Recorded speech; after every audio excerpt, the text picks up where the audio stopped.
할렐루야, 감사합니다. 목요 성경 공부 사도행전, 오늘은 사도행전 13장을 공부하겠습니다. 자, 우리가 이제 사도행전 13장은 한 전환 시점이기 때문에 우리가 지금까지 이제 배워왔던 12장까지, 그리고 앞으로 이제 배워야 될 13장부터 28장까지가 전체적인 어떤 구성을 가지고 있는가를 우리 한번 점검해 봅시다.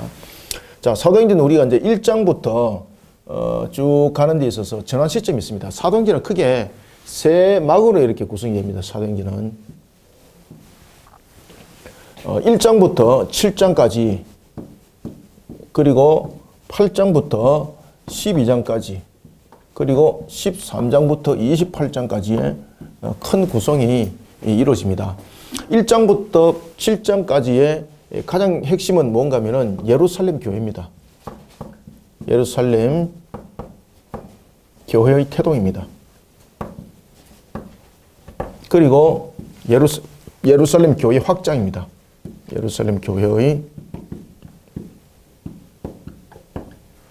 확장을 다루고 있습니다. 그러면서 이제 그 3,000명의 대회개 운동의 역사가 일어났지 않습니까? 그죠? 베드로가 일어났던 그 마가다락방 사건 속에서 이 이후에 베드로가 설교를 하게 되는 거죠. 설교를 하면서 3,000명이 회개하고 돌아오는 역사, 이런 부분들이 예루살렘 교회 확장 속에서 그 내용들이 전개되고 있습니다. 그것이 이제 1장부터 7장까지 내용입니다. 그런 반면에 이제 8장부터 12장까지는 과도기라고 보시면 됩니다. 과도기.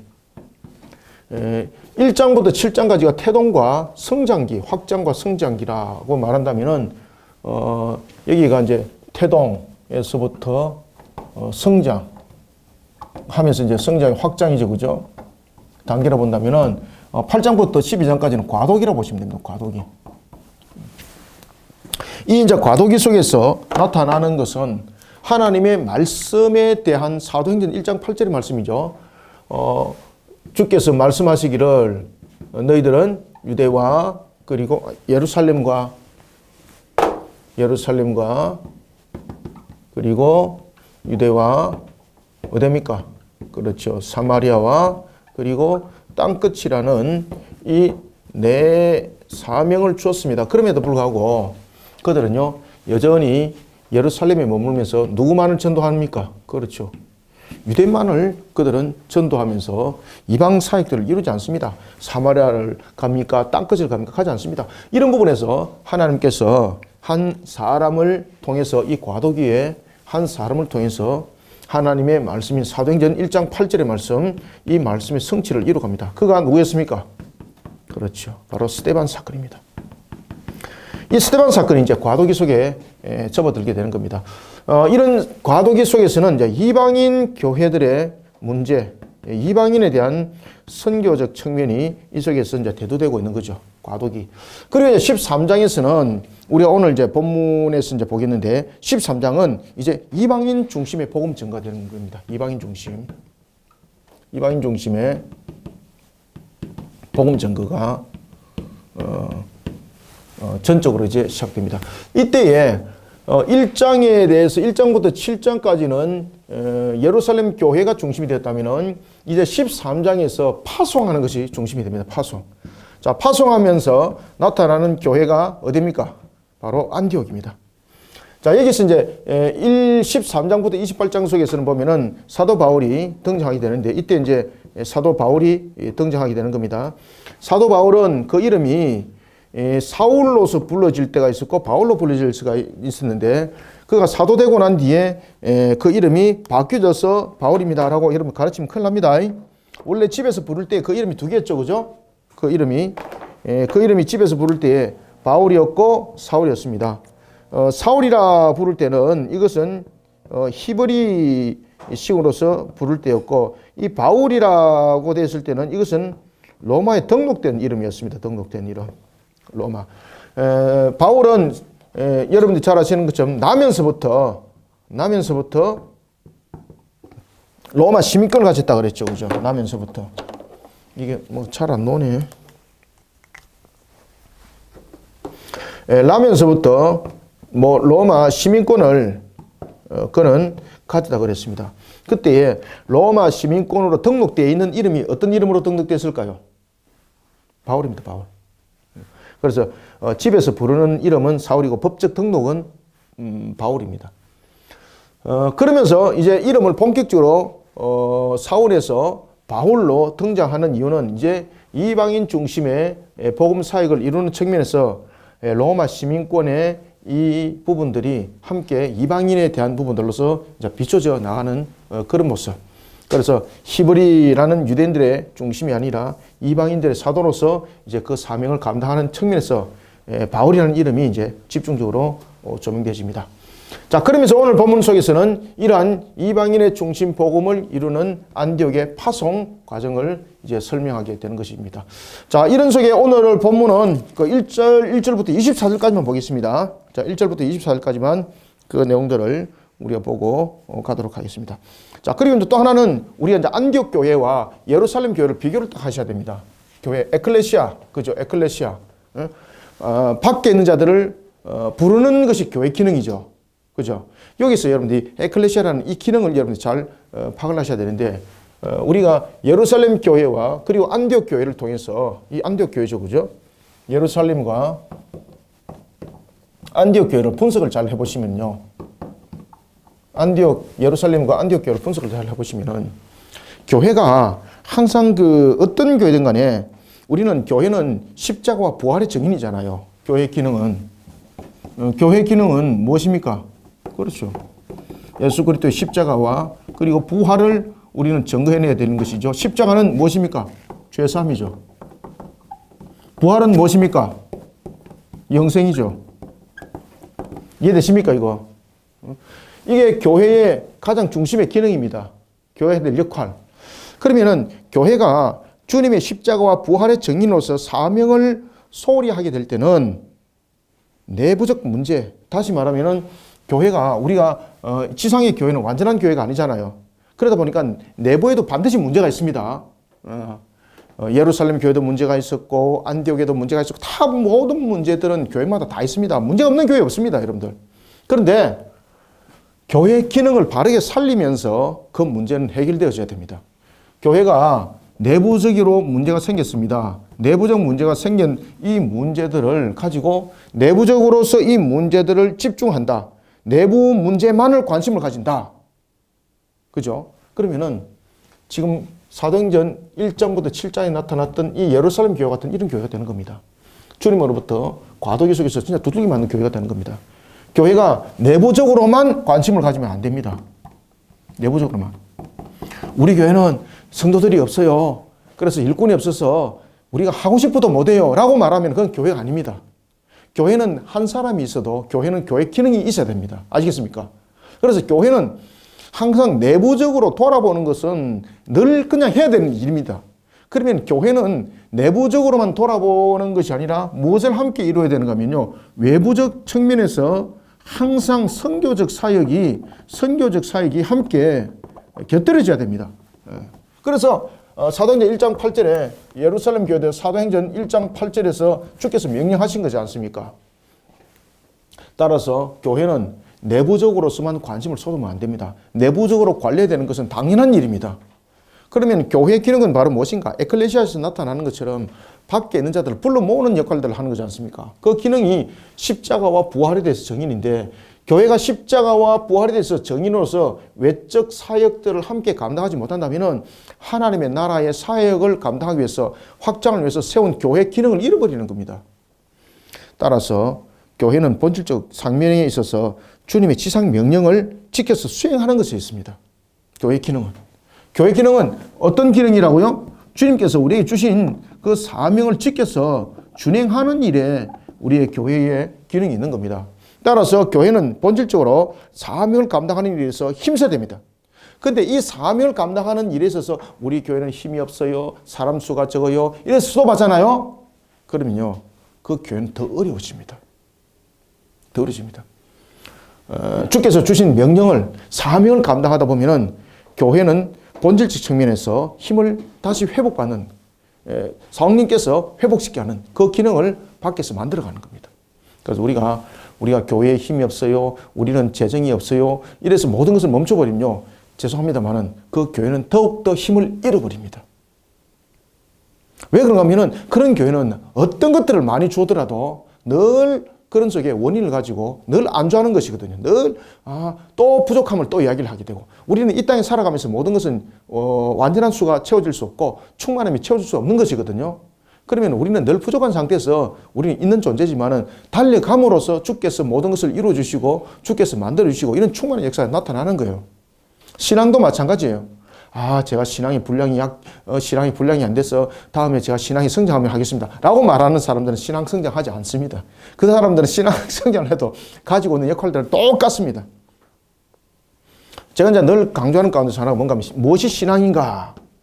무엇이 신앙이겠습니까? 신앙은 세 박자가 다 갖춰져야 됩니다. 신앙은 뭔가 하면은 말씀이 터가 안 되면은 신앙은 절대 성장하지 않습니다. 그런데 이 말씀이 하나님의 말씀이 교리와 함께 연결되어 있어야 됩니다. 그래야만이 이 말씀이 흩어지지 않습니다. 그리고 이 말씀을 살아서 움직이는 삶의 결론이 함께 이루어지는 이 삼박자와 구조가 갖춰졌을 때 이것을 신앙이라고 말하는 겁니다. 그래서 신앙은 성장하는 겁니다. 신앙은. 그래서 신앙이 성장하는 것은 그냥 안주하여서 되지 않습니다. 신앙은 성장하는 것은 그냥 앉아서 참선한다고 되는 것이 아닙니다. 아시겠습니까? 그래서 이 속에서 삶이 함께 이루어지는 것은 바로 무엇입니까? 움직여야 되는 겁니다. 사역, 사명을 감당해야 되는 것입니다. 그래서 우리가 어떤 문제가 내적 문제가 있을 때에 내적 문제만 관심을 가지고 거기에 대해서 역량을 집중하다 보면은 교회는 오히려 어떻습니까? 힘을 어떻다? 잃어버립니다. 오히려. 우리의 신앙도 오히려 무너짐을 당합니다. 그래서 우리가 이런 부분들을 우리가 잘 직시하셔야 됩니다. 자, 이제 본론을 봅시다. 그래서 안디옥 교회가 여러분 보시면요. 이방인의 교회 속에서 그 출발점을 가질 때 이방인의 교회 중심이 안디옥이 되는 겁니다. 그래서 사도 바울이 전도 여행을 떠나면은 항상 어디에 옵니까? 항상 안디옥 교회 다시 이제 돌아와서 예루살렘 교회에 가서 보고도 하지만은 항상 그 전도 여행의 출발점은 1차, 2차, 3차 모든 출발점은 안디옥이 됩니다. 안디옥. 자, 보겠습니다. 1절. 안디옥 교회에 선지자들과 교사들이 있으니 곧 바나바와 자, 여기서 여러분 바나바는 누굽니까? 속사도 교포 가운데 한 명이죠. 6명의 속사도 교포가 있다 그랬죠. 그죠? 6명의 속사도 교포 가운데서 우리가 이제 바나바가 있고 폴리갑도 있습니다. 바나바, 폴리갑, 이그나티우스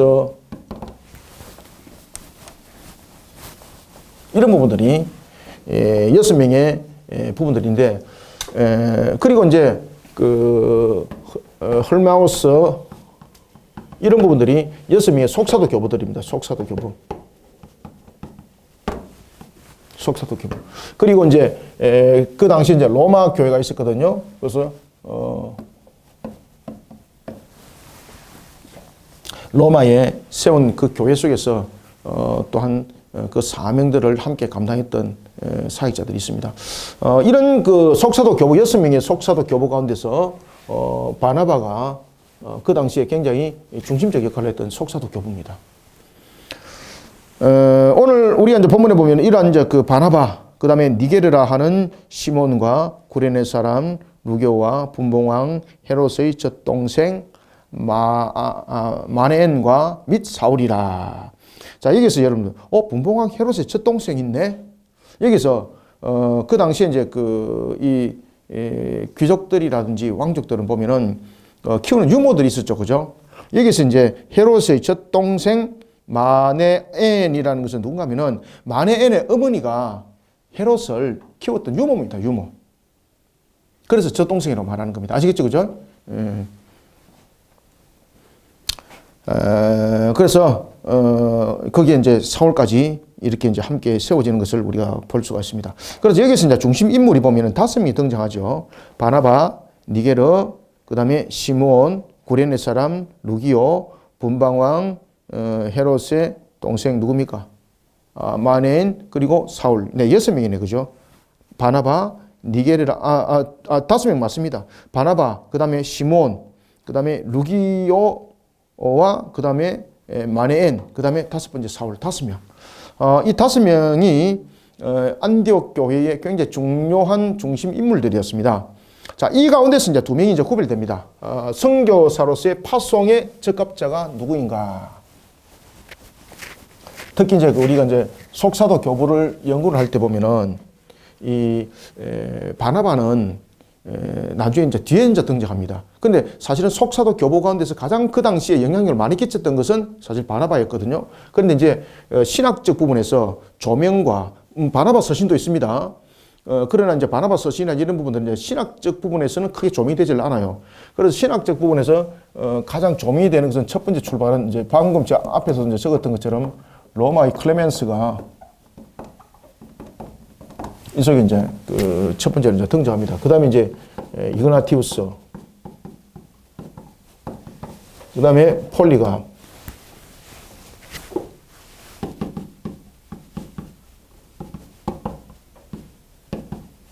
바나바, 그 다음에 헐마우스, 그 다음에 바나바 서신을 썼던 제2의 서신 제2의 저자. 이거는 뭐 이름이 여러 이름으로서 거론이 되어집니다.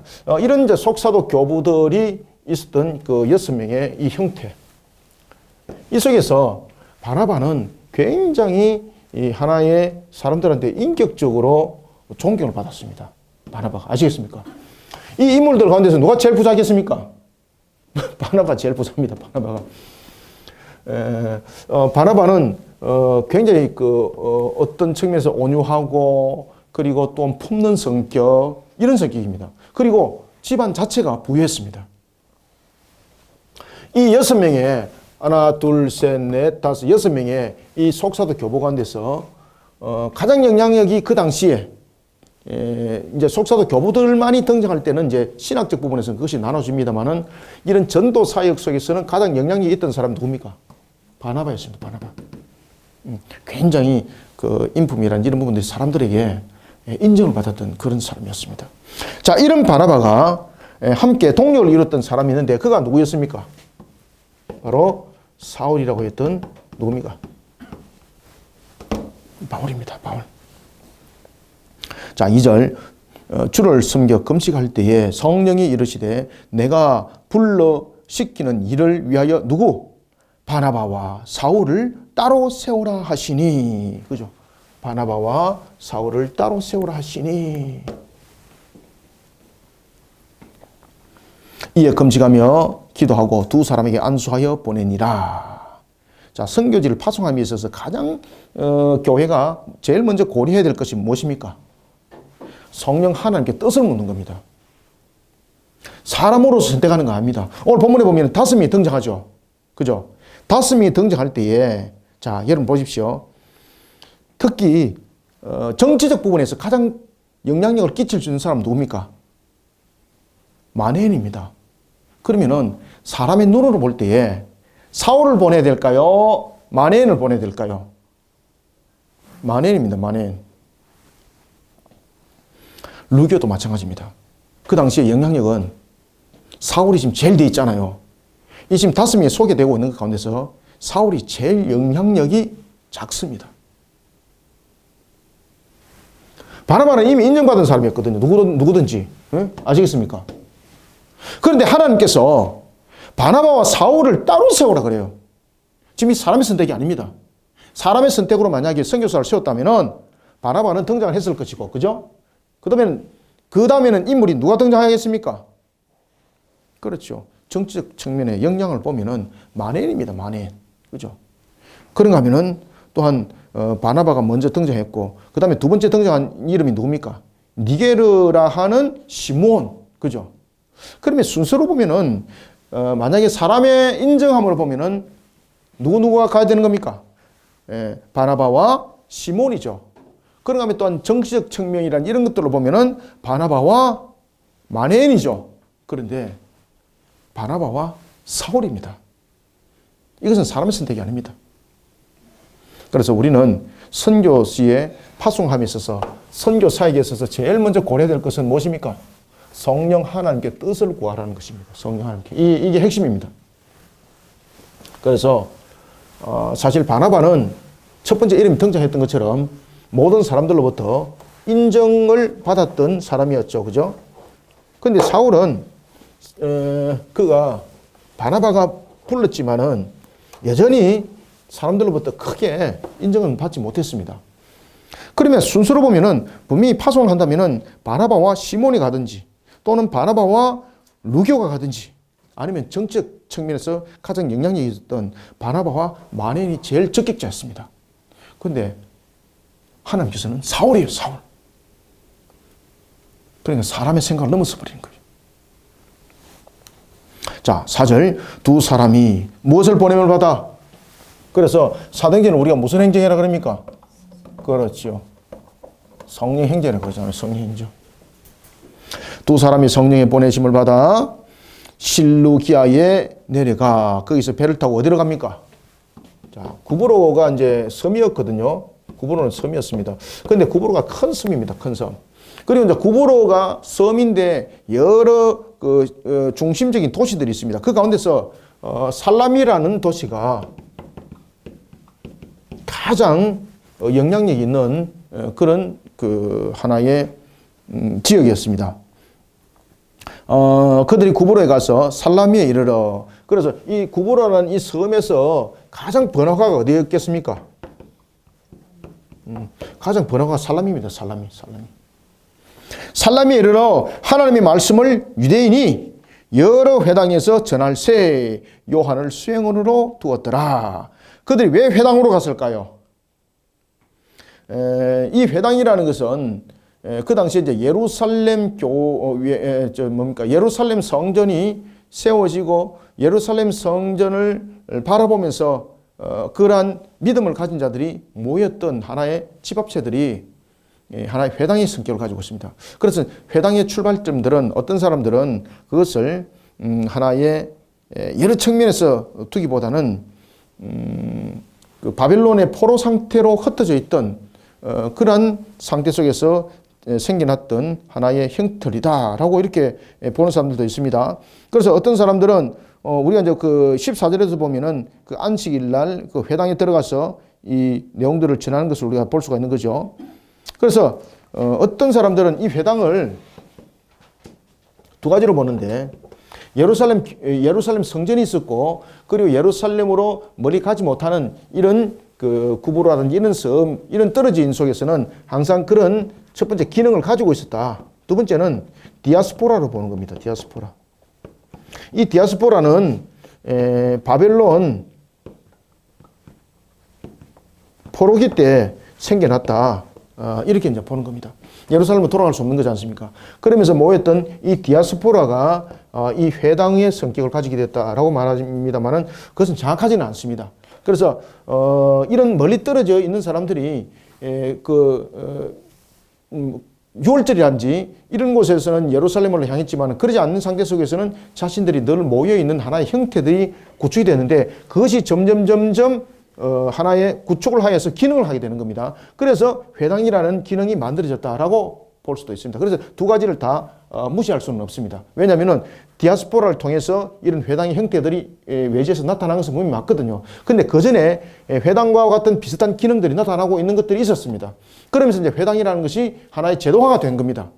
이 이제 제도화가 된 것은 이제 그런 이제 성전 이제 파괴 이후에 이제 이런 것들이 이제 보다 더 확실하게 나타났고, 그 다음에 이제 성전이 재건되고 난 뒤에도 이렇게 이제 지역적으로 떨어져 있는 곳에는 회당이 하나의 제도적인 측면에서 하나의 존재를 하고 있었습니다. 그때에 이 회당이 모였던 것은 항상 예배의 중심이 되었고, 그 다음에 말씀을 풀어서 서로 간에 강론을 하고 말씀을 배우는 장소였기도 했습니다. 그래서 이 회당에는 항상 회당장이 있었습니다. 그 회당장은 회당장의 지시에 의해서 말씀의 증거를 할 때에 순서를 정하기도 했습니다. 그리고 회당장의 허락이 있을 때는 그는 서서 그 말씀을 풀어서 증명하기도 했습니다. 오늘 이제 이 장면들이 나타납니다. 자, 회당에 갔습니다. 회당에 가서 전할세 요한이라는 수행을 데리고 갔더라. 여기서 요한은 누굽니까? 여기서 요한은 마가 요한입니다. 마가 요한.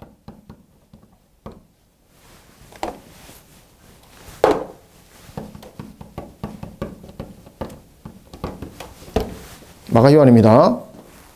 우리가 이제 요한이라는 이름은 흔한 이름이었죠, 그죠? 우리가 보면은 과거에 제가 자랄 때 보면 철수야 이러면은 그 반에 한 100명이 철수였습니다. 순이야 이러면은 막 10대명이면 순이었고, 뭐 이런 과거의 그런 부분들처럼 보편적 이름으로 불려졌던 것이죠. 요한을 수행으로 두었더라. 이 요한은 누구였습니까? 바나바의 조카입니다. 조카.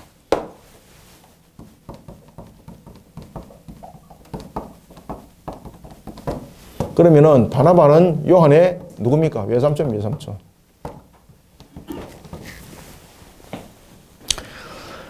요한을 수행원으로 두었더라. 그러니까 이게 이제 요한을 데리고 갈 위치에 있으니까 누구의 입김이 크다는 이야기입니까?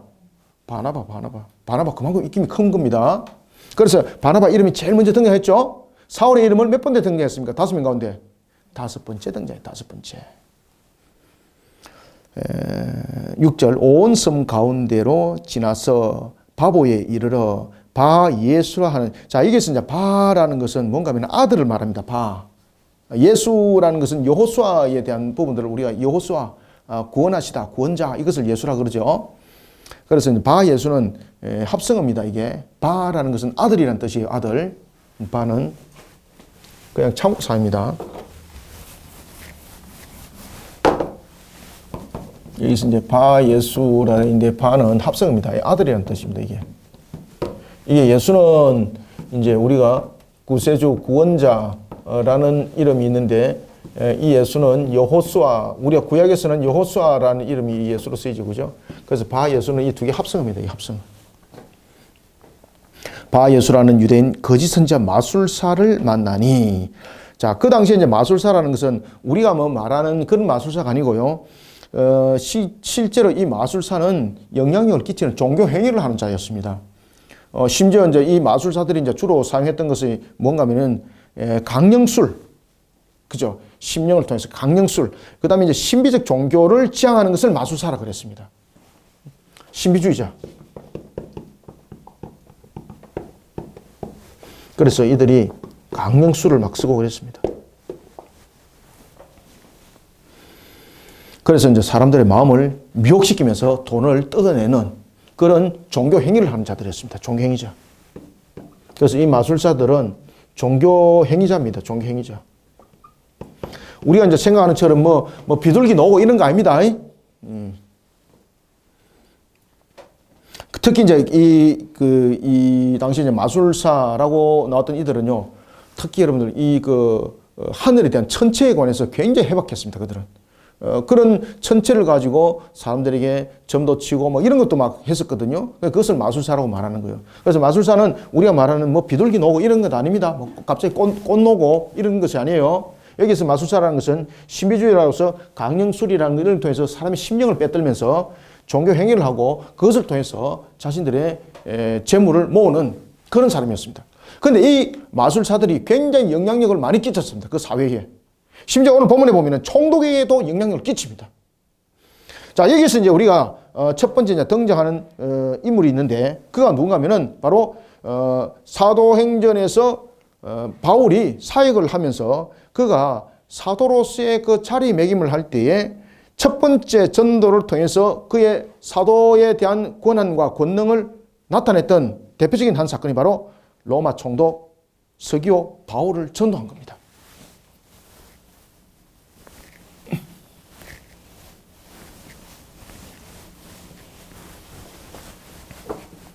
자, 바울은 세 차례에 거쳐서 1차, 그 다음에 2차, 3차에 거쳐서 전도여행을 떠나죠. 이때에 메모를 해놓으세요. 이때 보면은 그가 전도했던 대상들이 있습니다. 중심인물.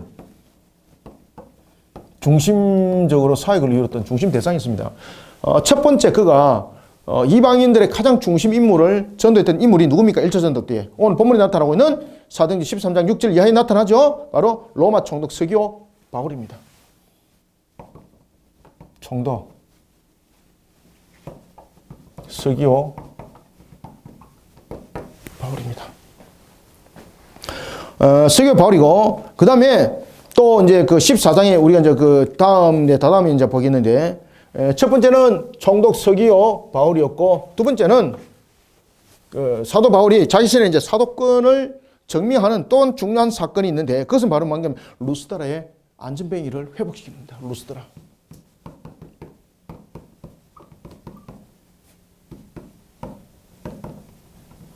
루스드라의 안전병기를 일으킨 사건입니다. 그 다음에 2차 전도 여행을 통해서 가장 핵심적인 것은 뭔가 하면은 그가 어디로 갑니까? 마게도냐 사건입니다. 마게도냐 사건. 마게도냐에서 환상을 보고 드로아로 가는 겁니다. 그래서 드로아에서 마게도냐로 건너가는 겁니다. 드로아에서 마게도냐로. 그래서 그가 전도 여행을 통해서 가장 중심적 대상 사건, 가장 핵심적 사건들이 뭔가 하면 첫 번째는 총독 서기오를 전도했던 겁니다. 그 다음에 루스드라의 안전병기를 회복시키는 겁니다. 그 다음에 2차 전도 여행에서는 가장 핵심적인 것이 무엇입니까? 드로아에서 마게도냐로 가는 겁니다. 그죠? 어디에 이끌림을 받습니까? 그렇죠. 성령의 이끌림을 받아서 마게도냐로 가는 거죠. 그 다음에 이제 세 번째 3차 전도 여행 속에서는, 그가 핵심적으로 나타나고 있는 것 가운데 하나가 뭔가 하면은 3차 전도 여행 속에서는 이제 서신을 많이 씁니다. 그 다음에 또 하나는 3차 전도 여행 속에서 나타나는 대표적인 것이 하나가 뭔가 하면은 여러분 잘 아시는 두란노 서원 아시죠? 그죠? 두란노가 어디에 있었습니까? 에베소입니다. 에베소.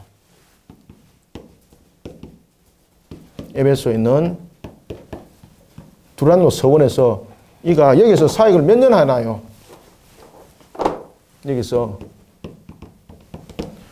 두란노 서원에서 2년을 그는 사역을 했던 것을 우리가 이제 볼 수가 있습니다. 그 다음에 이제 3차 전도 여행은 본격적으로 서신을 많이 쓰게 됩니다. 고린도 전후서, 갈라디아서, 로마서 이 부분들이 이 속에서 이제 증거되는 거죠. 고린도 전후서, 그 다음에 갈라디아서, 로마서 뭐 이런 부분들이 중심적으로 서신이 이제 기록되어지는 것을 볼 수가 있습니다. 그리고 이제 그가 이제 옥중에 있을 때 이제 썼던 옥중 서신은 에빌골몬이라는 부분들로 나타나죠, 그죠? 옥중 서신, 그 네 권의 서신. 그 다음에 마지막 서신이었던 디모데 후서라는 부분들은 이제 그가 마지막으로 로마 감옥에 2차 투옥이 되었을 때에 썼던 마지막 서신이 디모데 후서였죠, 그죠? 그의 유언서였습니다. 자, 이런 부분들이 이제 중심적으로 다뤄집니다. 그래서 이제 봅시다. 7절. 그가 총독 서기오 바울과 함께 있으니 서기오 바울은 지혜 있는 사람이라 바나바와 사울을 불러 하나님의 말씀을 듣고자 하더라. 특히 이제 그 총독 서기오 바울은 이 종교적 문제에 대해서 굉장히 관심이 많았던 것 같습니다.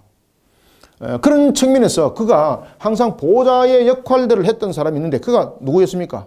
바예수라는, 다시 말하면은 마술사를 옆에 둔 겁니다. 그러면서 앞으로 일어날 일에 대해서도 조언도 구하고 이런 부분들을 통해서 그가 정치를 펼쳤고 또한 그 사회를 책임지면서 다스렸던 사람이었습니다. 그러니까 이 종교적 부분에 대해서 굉장히 민감했고 관심이 많았던 사람이었습니다. 자, 그런데 문제가 생겼습니다. 이게 이제 서기오 바울이 사울을 통해서 그가 복음을 듣게 되는 겁니다. 그러면서 놀랄 사실은 이 복음 속에는 우상 숭배와 거짓된 것들로부터 전부 다 구별이지 않습니까? 그러다 보니까 이 서기오 바울의 근처에 있던 바로 이 마술사가 제거되기 시작하는 겁니다. 그러니까 가만히 있을 수 없는 거죠. 그때 이 마술사 엘루마가, 다시 말하면 마술사입니다. 마술사를 이제 엘루마라 그러는데 이가 바울을 쫓아보내고 바울을 영향력을 꺾어버리고 이런 부분에 대해서 그가 악행을 일삼습니다. 거짓말을 하게 됩니다. 이때에 자, 사도 바울이 사도권이 여기서부터 이제 증거가 됩니다.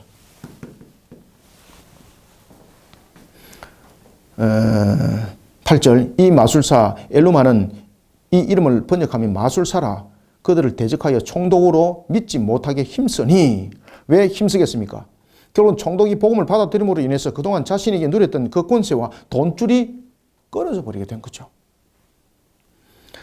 9절. 바울이라 하는, 바울은 로마식 이름이죠. 바울이라 하는, 그래서 바울은 작은이라는 뜻으로 이게 그 설명이 되기도 합니다. 바울이라고 하는 사울이 성령이 충만하여 그를 주목하고 이르되 모든 거짓과 악행이 가득한 자요 마귀의 자식이요 모든 의의 원수여 주의 바른 길을 굽게 하기를 거치지 아니하겠느냐. 보라, 이제 주의 손이 네 위에 있으리니. 이게 뭡니까? 이제 주님의 권능으로 선포하는 겁니다.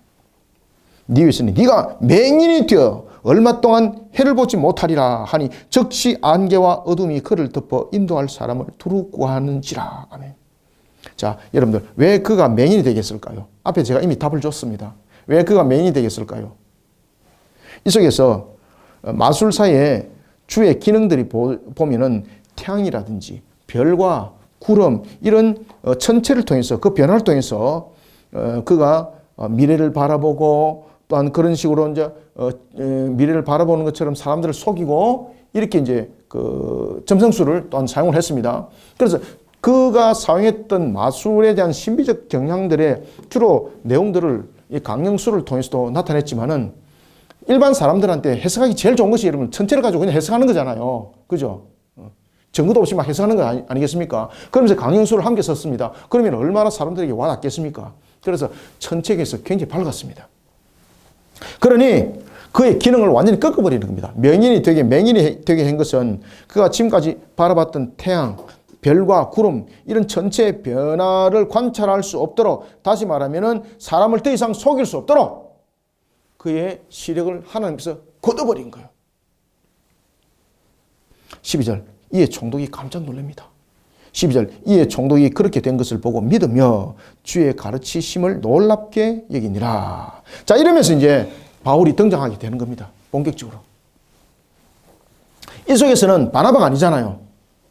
바울의 기능이 등장하는 겁니다. 이 속에서 본격적으로. 이 속에서 바울이 등장합니다. 본격적으로. 바나바가 아니라.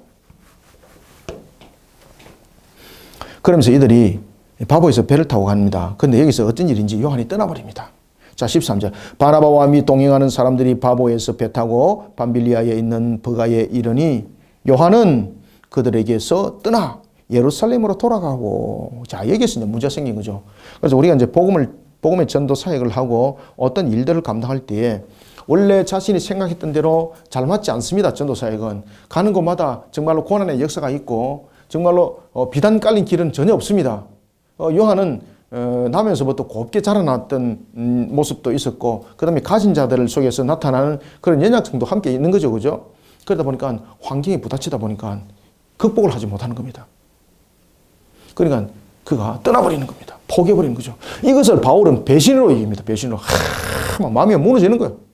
처음부터 차라리 안 따라왔으면 되는데 따라와가지고 바람 빼뿌려 가버리니까 이게 같은 일행적 측면에서 완전히 자신의 길을 꺾어버리는 거죠.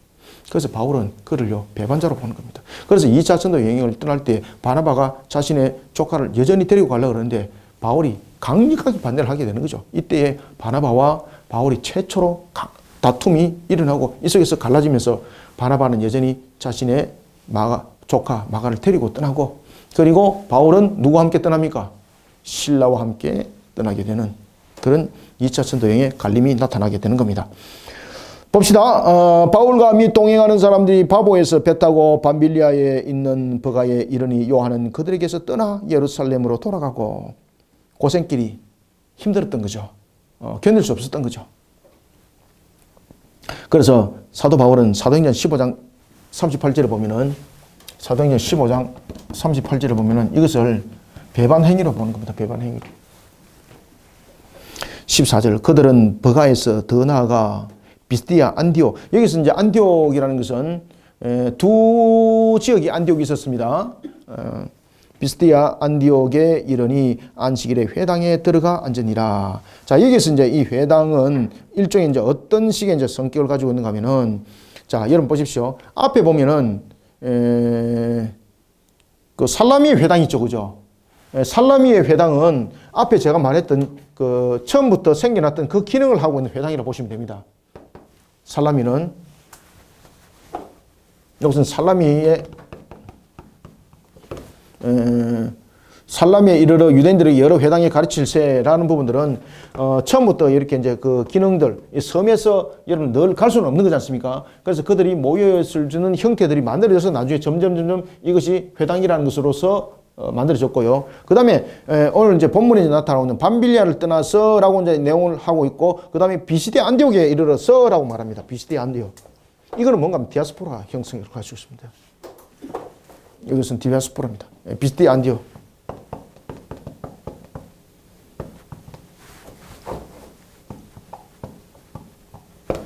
이것은 디아스포라 형태를 가지고 있습니다. 이것은 이제 바벨론 유수, 바벨론 포로기에 나타났던 그들, 다시는 예루살렘으로 돌아갈 수 없고, 이런 상태 속에서 그들이 첫째 곳곳에 흩어지죠. 흩어지면서 무엇을 형성합니까? 디아스포라를 형성하면서 이것이 이제 점점 회당의 형태를 가지고 있는 겁니다. 그래서 사도행전에 보면은 회당의 성격이 살라미와 그 다음에 비스데 안디옥에 대한 부분들은 좀 다른 경향이 있습니다.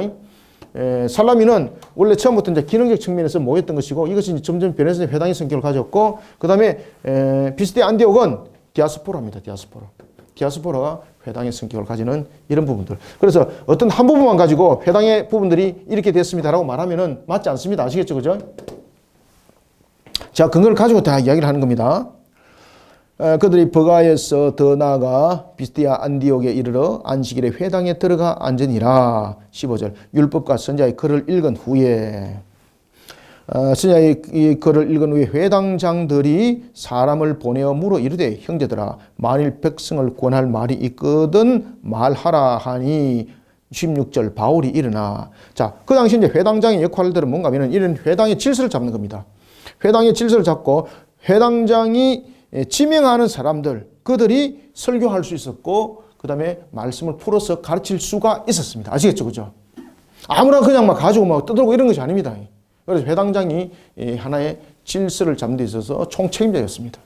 회당장이 바울을 지명을 한 거죠. 바울의 일행을 지명하는 거죠. 그때 바울의 일행을 지명했을 때 지금 바나바가 일어났나요? 바울이 일어났나요?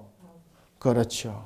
아시겠습니까? 그래서 서서히 이제 바울이 사도로 등장하죠. 서서히 바울이 등장할 때에 바울의 핵심적인 부분들이 누구로부터 나타납니까? 서기오 바울.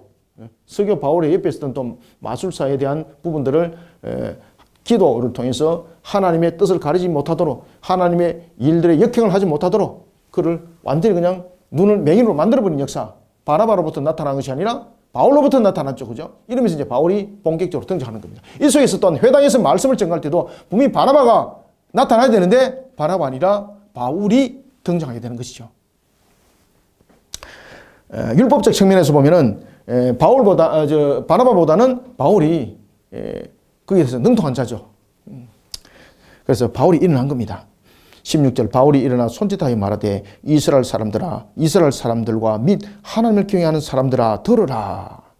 이 이스라엘 백성의 하나님이 우리 조상들을 택하시고, 자, 우리 조상들을 누가 택했습니까? 지금 바울이 굉장히 중요한 이야기하고 있죠. 그죠? 선택적 구원. 혈통으로서의가 아니라 하나님께서 택하심의 구원. 하나님이 택했다는 거죠. 하나님이. 그러면 이스라엘로 보면은 자격은 있다 없다. 이스라엘이 지금 자격 말하지 않습니다. 그래서 구원에 관해서 이 구원은 선택이라는 겁니다. 선택. 하나님의 은혜라는 거예요. 은혜. 하나님으로부터 선택이다.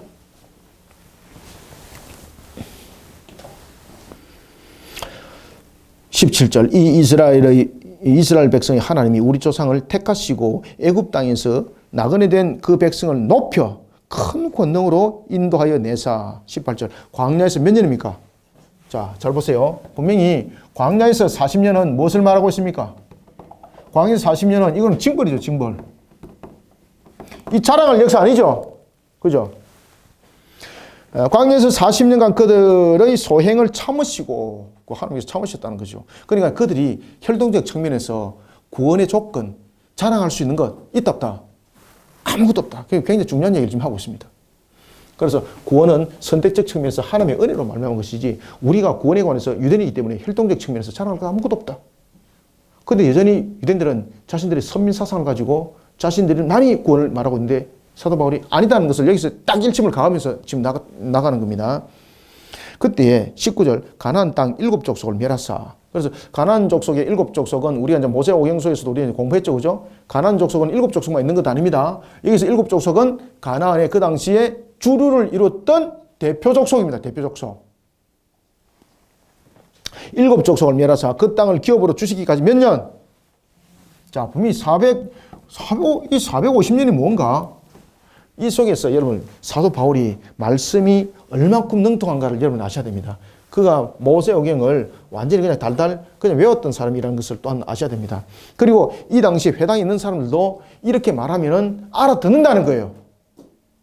그러면은 왜 40년의 광야를 이야기를 하면서 갑자기 뜬금없이 이 450년을 말하냐 말입니다.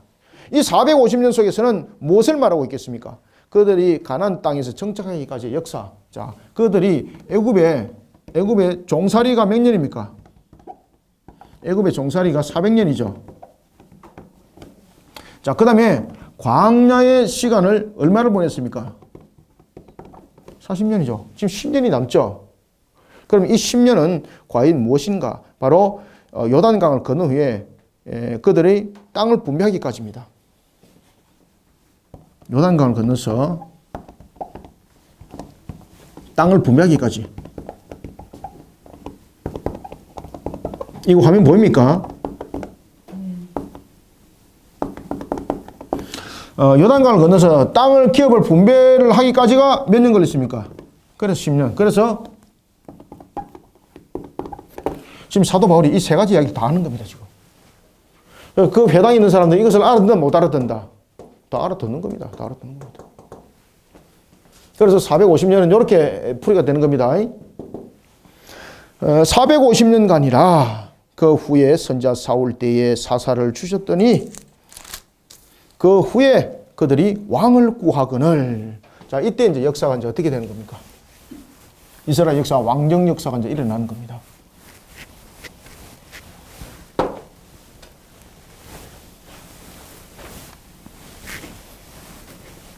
이스라엘의 왕정과 멸망을 함께 이제 말하는 겁니다. 이스라엘이 사무엘을 통해서 하나님께서 사무엘을 통해서 사울을 기름 부어 세울 때 이때가 BC 1050년입니다. 사울이 40년간 나라를 다스렸다고 이야기를 하고 있습니다. 그리고 이쪽에서 등장하는 인물이 누굽니까? 그렇죠. 다윗입니다. 이때가 BC 1010년입니다. 그리고 다윗을 통해서 그의 아들 솔로몬이 세워지죠. 이때가 BC 970년입니다. 그리고 또한 다윗의 그의 아들 르호보암 때에 남과 북이 갈라지죠. 르호보암은 남유다를 그리고 여로보암 1세는 북이스라엘. 이때가 BC 930년입니다. 자, 그러면서 나라가 멸망에 이를 때에 북이스라엘은 BC 722년에 아수리에서 멸망을 당할 때 호세아가 왕이었습니다. 그리고 남유다는 BC 586년에 바벨론에서 멸망당하죠. 722년은 아수리에서 멸망당하고 그리고 586년은 바벨론에서 멸망당하죠. 바벨론에서 멸망을 당할 때 이때의 왕은 누굽니까? 시드기야입니다. 자, 그러면 이스라엘의 왕제의 역사를 한번 봅시다. 남북을 통 다 틀어서 자, BC 1050년에서 멸망이 586년이죠. 586년. 그럼 1050년에서 586년 그러면은 몇 년입니까? 그렇죠. 464년. 우리 조선 왕조 500년보다 짧죠, 그죠? 그죠? 이게 이스라엘 역사입니다, 여러분들. 이게 464년 왕정의 역사입니다, 이게. 이 내용을 지금 사도 바울이 한꺼번에 이야기를 다 합니다. 한꺼번에 다 하는 이유는 무엇입니까? 하나님께서 우리를 세운 이유와 목적이 무엇인가? 그리고 우리가 멸망당한 이유가 무엇인가? 그죠? 결국은 하나님께서 기름 부어서 하나님의 나라를 온전히 바르게 이끌어가라고 왕을 세웠고, 그리고 또한 멸망은 결국은 하나님을 우리가 욕되게 했고, 하나님 앞에 불의함을 당해서 우리가 멸망을 당한 것을 우리는 기억해라. 우리가 혈통으로서 선민이라고 우리의 구원에 대한 조건 말할 것 아무것도 없다.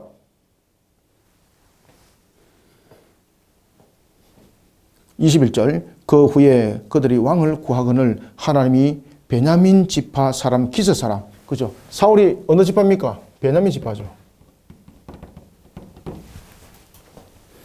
베냐민 지파 기스의 아들 사울을 40년간 주셨다가 패하시고 다윗을 왕으로 세우시고 정언하여 이르시되 내가 이새의 아들 다윗을 만나니 내 마음에 맞는 사람이라 내 뜻을 다 이루리라 하시더니, 그래서 하나님이 왕으로 세운 이유가 무엇입니까? 그 인물이 뛰어났기 때문이 아닙니다. 왕을 세운 이유는 바로 하나님의 뜻에 합하기 위해서, 하나님의 뜻을 이루기 위해서 이스라엘의 왕정은 세워졌다는 이야기죠. 23절 하나님이 약속하신 대로 그 사람의 후손에서 이스라엘을 위하여 누구를? 그렇죠. 구주를 주셨으니, 구주를 세우셨으니 곧 예수라. 그가 오시기에 앞서 요한이 먼저 회개의 세례를 이스라엘 모든 민족이 전파하니라. 아멘. 지금 여기에서 사도 바울이 지금 무엇을 지금 강조하고 있습니까? 서민사상, 이 엉터리다, 이거. 우리의 구원은 무엇입니까? 죄사함이다, 죄사함이다. 이 강조합니다, 지금 이거. 죄사함. 그리고 이 죄사함을 이루기 위해서 하나님의 예언의 말씀대로, 언약대로 이 땅에 오신 분이 있는데 그분이 누군가? 바로 예수 그리스도다. 그리고 또한 예수 그리스도를 예표하기 위해서 먼저 앞선 자가 왔으니 그가 예언의 말씀대로 요한이었다. 그래, 서민사상이 엉터리다는 것을 이 내용을 통해서 지금 이야기를 하는 겁니다. 구원은 서민사상이 아니다. 우리가 혈통으로 말하고 있고 우리의 할례 언약을 말하고 있고 신의 산 언약 가지고 이야기를 하고 있는데 율법 가지고 이야기를 하고 있는데 아니다. 구원은 하나님께서 우리를 민족으로 택했을 뿐이다. 그러면서 450년의 그 역사도 하나님께서 우리를 만들어가는 과정이 있고 이스라엘의 나라라는 그 역사 과정 속에서 세웠던 것도 이에 사울의 뛰어남이 아니다. 하나님께서 하나님의 뜻을 이루기 위해서 하나님 나라를 만들어가는 측면에서 그를 세웠을 뿐이다. 그런데 멸망을 당한 이유가 무엇인가? 결국은 하나님을 욕되게 했고 하나님 배반하는 속에서 이 이스라엘의 역사는 끝난 것 아니냐. 그렇지만 하나님은 언약의 성취, 다시 말하면 이스라엘의 완성을 이루는 측면에서 그 혈통으로 언약하신 내용대로 다윗의 혈통으로 오셨으니 그분이 바로 예수 그리스도요. 이 오실 분을 예표하여서 또한 먼저 온 분이 있으니 그가 사도 요한이었다. 세례 요한이었다. 이 부분들을 증거하고 있습니다. 자, 오늘은 여기까지 하고요. 다음 주에 이 부분들을 계속해서 이어서 내용을 증거하도록 하겠습니다. 그래서 여러분 보시면은 바울이 오늘 그 회당에서 증거했던 내용들이 굉장히 중요한 내용들을 지금 담고 있는 거죠. 이러면서 이제 이방인의 선교가 정당성이 무엇인가를 피력을 해 나가는 겁니다. 그래서 여러분들 13장도 그냥 이렇게 읽으시면 안 돼요. 그래서 이런 부분들을 잘 관찰하시고 그 내용들을 보게 되면 은혜가 되고 사도 바울이 읽어지고 하나님의 뜻이 읽어지고 그 속에 우리를 향한 하나님의 마음들이 다 읽어져요. 이런 속에 함께 은혜 받고 신앙들을 견고하게 세워나가는 저와 여러분들이 다 되시기를 소원합니다. 기도하겠습니다. 하나님 감사합니다. 주님께서 오늘도 우리에게 은혜를 베풀어 주시고 주 앞에 영광된 걸음을 걷게 하심을 감사드립니다. 하나님의 선한 손길 속에 우리를 세워주시고 달려가게 역사하여 주옵소서.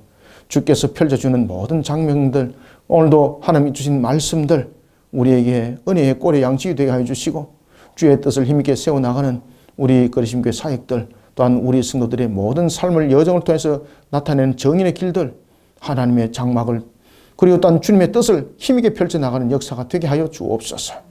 오늘도 주신 은혜 속에 우리 성도들을 모두 다 녹여주시길 소망하며 예수님의 이름으로 기도드립니다. 아멘.